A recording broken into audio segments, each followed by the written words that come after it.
2018 celebrates the centennial of the beautiful and historic Italian Club building in the heart of our Ybor City district in the southeast corner of 7th Avenue and 18th Street, called La Unione Italiana. In 1918, as the building was being completed, there was much jubilation in Tampa's Italian community, and plans for a large grand opening were being made. This new Italian Club building was designed by award-winning Tampa architects Leo Elliott and B.C. Bonfoy, who had also designed the 1915 City Hall in downtown Tampa and the new Cuban Club at Palm Avenue and 14th Street. It was also being completed at the same time as the new Italian Club. This new Italian Club included a combination of Italian, Spanish, and Greek architecture, a true architectural gem. This was their second Italian clubhouse because their first Italian club building had been built in 1911, but unfortunately been destroyed by fire in May of 1914. It was originally located across the street at 1724 7th Avenue, right in front of the present building.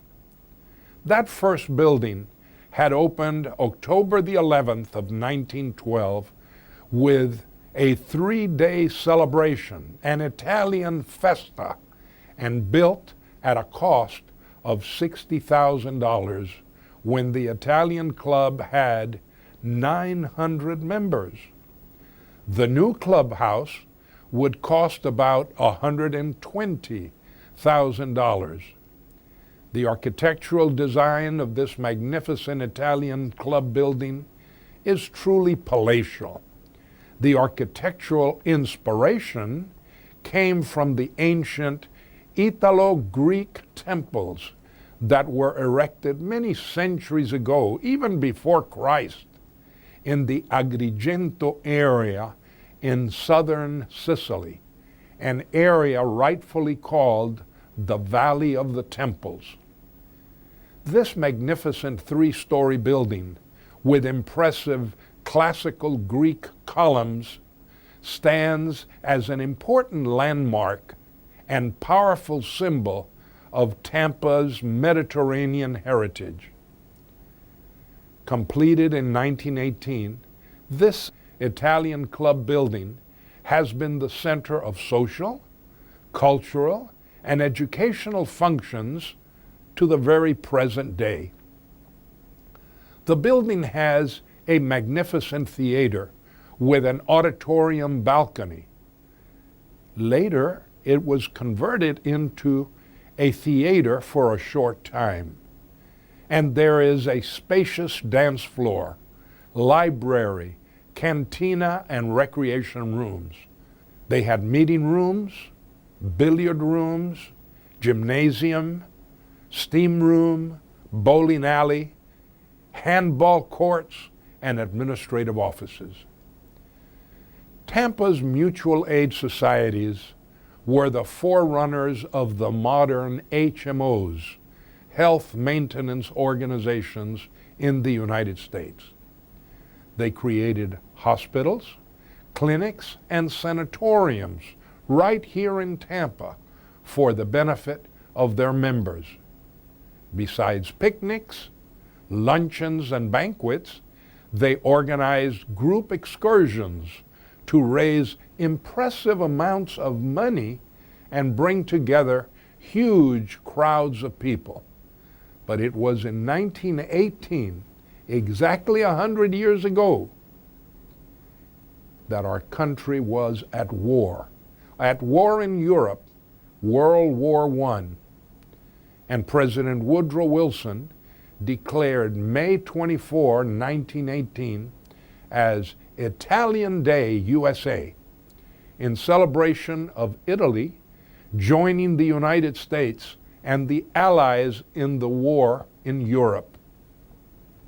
The Italian club was already oversubscribed in the Red Cross and Liberty Bond drives, but the Italian community in Tampa came together with the Italian club and its ladies auxiliary, sponsoring a huge grand parade starting at the corner of their brand new clubhouse with 8,000 participants, 8,000 people parading down the avenue to Nebraska, down past the train station, over to Lafayette Street, and ending in front of the old Minaret County Courthouse across the street from our new City Hall.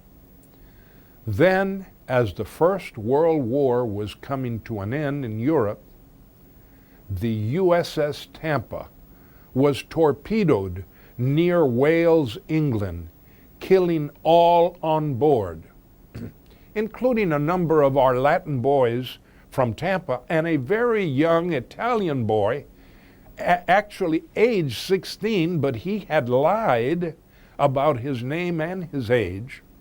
He called himself Jimmy Ross, but his real name was Guerreri. And all of the Italian community, discovering that the USS Tampa had been torpedoed and all hands were lost, all of Tampa went into mourning. The Italians had arrived in Tampa. The Italian Club was the second mutual aid society in Tampa's history.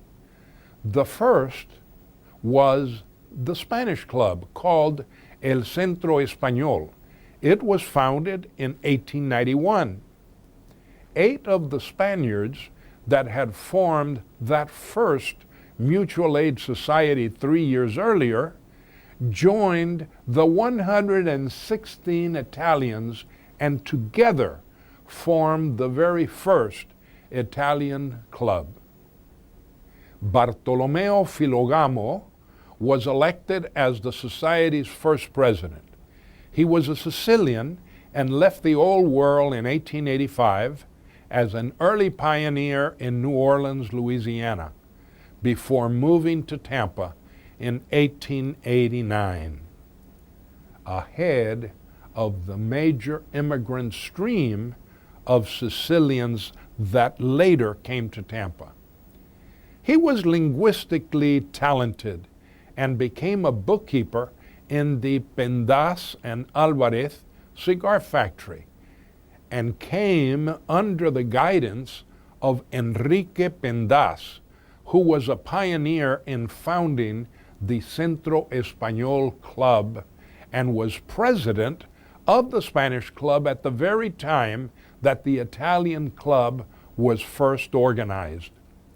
In 1901, Gaetano Ciccarello followed as president, and then Philip Licata led the club for a long period. 18 years of leadership that saw much growth and prosperity.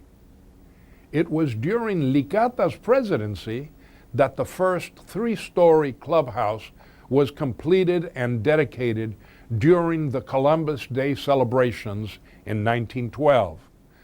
No other president has served as long as Philip Licata. The club sponsored family picnics, group excursions, parades, festas, sporting competitions, soccer and baseball teams, theatrical performances, world-class performers and famous opera stars gave concerts right here, bringing large crowds and producing significant revenue. On Saturday evenings, 2 bands played, one in the upstairs ballroom and the other band in the downstairs cantina. One played soft, sedate music for the parents, and the cantina enjoyed popular songs for the young crowd. In the early 1900s, there were 5 Italian language schools in Ybor City, where many children learned their earliest English language words and phrases.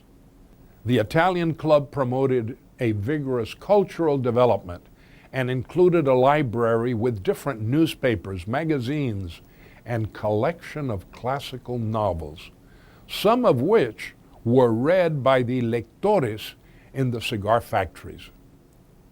As early as 1911, the Italian Club participated for the very first time in the Gasparilla Parade with their beautiful horse-drawn carriage pulled by two beautiful white horses decorated with beautiful fresh flowers and showing off the club's first queen, Sara Puglisi, and Lina Caruso, her maid of honor.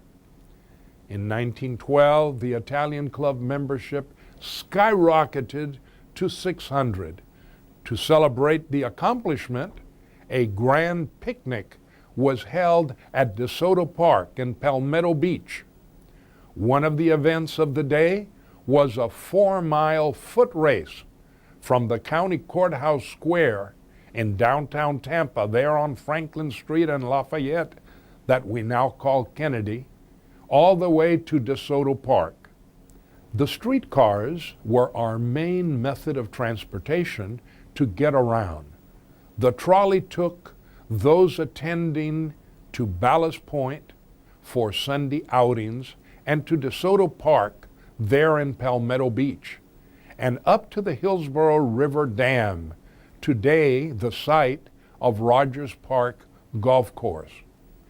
Newspapers frequently noted these activities, such as there was one in July of 1911, a Sunday outing where 600 Italians left on the Favorite, a popular boat. They left yesterday at 9:25 in the morning for St. Petersburg and Anna Maria Key. La Unione Italiana, 1,800 members now, were all celebrating in the farm of Val Antuono, the cigar manufacturer, and posed for a panoramic photograph that still hangs on the wall of the club. The club maintained an active and vigorous cultural and social life.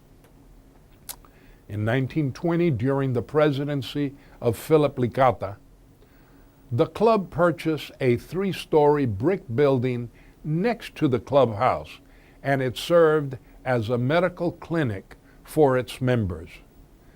They provided classes to learn English, arithmetic, and American government to help them in becoming naturalized American citizens. All of this helped in the adaptation of a new country and a new way of life, while maintaining ethnic identity and community interaction. In 1929, during the presidency of Vincent Canella, Italian Day at the Florida State Fair drew a huge crowd at the Italian exhibit. Cigar manufacturer Val Antuono brought 700 boxes of Italian products and art objects that were on display at the state fair. W.G. Brorain, the president of the State Fair Association, welcomed the Consul General of Italy, who had traveled from Washington. He was accompanied by Joseph Barcelona, the local Italian club representative, and who was serving as the president of the Italian Club in 1925. The Italian Club has had a significant role in community leadership and political history. Generations of their members have been active in electing mayors, city councilmen, county commissioners, school board members, county tax collector, state attorneys, judges, senators, public defenders. The names such as Nick Nucio, Philip Licata, Frank Canella, Dick Greco, Albert DeArpa, Joe and Pam Bondi, and Bob Bondi, Charlie, Joe, and Guy Spicola, Nelson Spoto, Richard Lazara, Bill Castagna, Mark Pizzo, Vince Giglio, Nick Falsoni, Ron Figueroa, Joe Chalura, Al Charamonte, Angelo and Jimmy Greco, and so many, many, many more are part of the community service mosaic with roots in the Italian club that have made Tampa great. In the almost 125-year existence of the Italian club, they have had some 40 dedicated presidents, some more successful than others because of the economic or social conditions of the moment. But the longest serving president was Filippo Fiorito Licata, that everyone called Philip Licata, a dynamic leader born in Italy and coming to Tampa at age 14 in 1891. His daughter Concetta married a young Nick Nuccio, who would follow his father-in-law's footsteps, getting elected to Tampa City Council, then on to the Hillsborough County Commission, and then twice elected mayor of the city of Tampa in non-consecutive terms.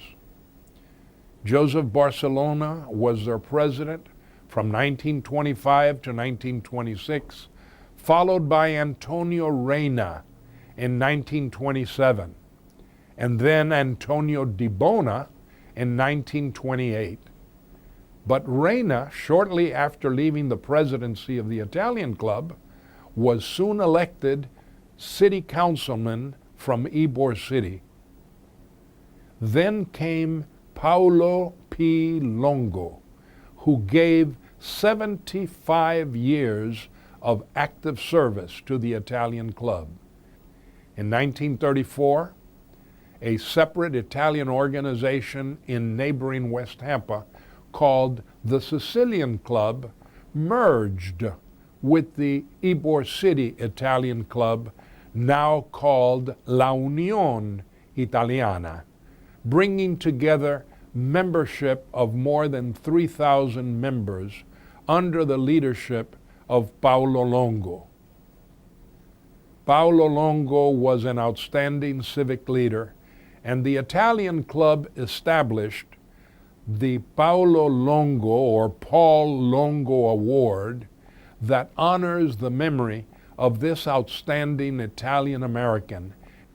The Paolo Longo Award is given annually by the Italian club, recognizing a local community leader who has worked tirelessly to enhance the history and Italian culture and heritage in Tampa. Floor space in the building next to the Italian club was made available free of charge to the Tampa Public Library so that they could open a branch library in Ybor City. In 1994, under the leadership of President Don Camarata, the Italian club celebrated its centennial celebration, perhaps the oldest Italian organization of its type in our nation. More recently, as we entered the 21st century, Joe Capitano Sr., another outstanding community leader, served as president of the Italian club for 8 years, and the current president, Sal Guayardo, has served during the last 9 years. They have been great benefactors to the club. Another interesting tale is the Philip Shore story. Filippo Costa was born in Italy in 1875 and in 1896 arrived at Port Tampa and established a small general store in Port Tampa. In mid-1898, during the Spanish-American War, he served in the Naval Reserve. The following year, 1899, he took an important position with the Henry B. Plant Railroad and Steamship Company. When he became a naturalized American citizen, he asked the judge to change his name to Philip Shore. He wanted to be more American. In 1908, he established the Tampa Inter-Ocean Steamship Company, and in a short time, he became an important steamshipping forwarding agent in Florida. And later, he became president of the Philip Shore Shipping Company, owning tugboats and ocean-going steamships. During World War I, he opened a nautical school for training young men for sea duty. He rendered great service as a member of the Sea Service of the United States Shipping Board. He served as chairman of the Hillsborough County School Board from 1917 to 1922. Then in 1926, they dedicated a beautiful school building on 19th Street and 2nd Avenue in Ybor City, named in his honor, the Philip Shore Grammar School. Built in the Italian section of Ybor City, 2 blocks behind the Italian Club. Tampa's rich Italian community boasts a long heritage and tradition. Besides the century-old Italian Club, La Unione Italiana, they also had La Società Italia, La Nuova Sicilia Club, Società de Soccorso Mutuo, and Sons of Italy, leaving a proud legacy in the hearts and minds of generations of families who left Italy to seek and achieve the American dream right here in Tampa, Florida. For more than a century, the Italian Club has made lasting contributions in preserving the colorful ambiance of Italy, which has enriched the cultural life and development of the Tampa community. For more than 100 years, the Italian Clubhouse in Ybor City has been a social hub of the large Italian community. Through its halls, ballrooms, and cantina have passed internationally famous diplomats, public and political leaders. The Italian Club in historic Ybor City is a significant landmark of the vigorous past of European immigrants, their children, and rich legacy of Americanism. My name is E.J. Salcines, and I thank you for joining us.